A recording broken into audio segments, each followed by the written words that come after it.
मुख्यमंत्री देवेंद्र फडणवीस साहेब म्हटले होते की मी सत्तेमध्ये आल्यानंतर शेतकऱ्यांचा सातबारा करणार, कोरा कोरा कोरा कोरा कोरा. पण हा कोरा करायच्या नादामध्ये त्या शेतकऱ्यांच्या सातबाऱ्यावरती बोजा चढवायचं काम हे सरकार करत आहे.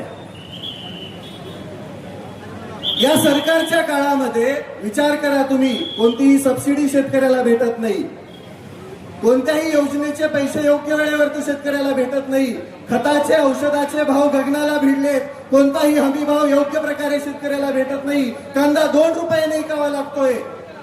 शेतकरी अक्षरशः देशोधडीला लागायला लागला आणि इथलं सरकार म्हणते आम्ही शेतकऱ्यांच्या हिताचं. अरे घंटा तुम्ही हिताचे, लई शिव्या येतात पण इथं देऊ शकत नाही.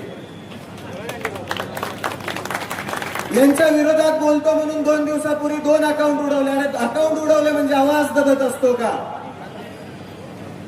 येता येता दुसरं उडवलं 5 लाखाचं. एवढे घाबरले ते, एवढे घाबरले कारण की शेतकऱ्यांची एकजूट व्हायला लागली, शेतकरी एकत्र यायला लागलाय.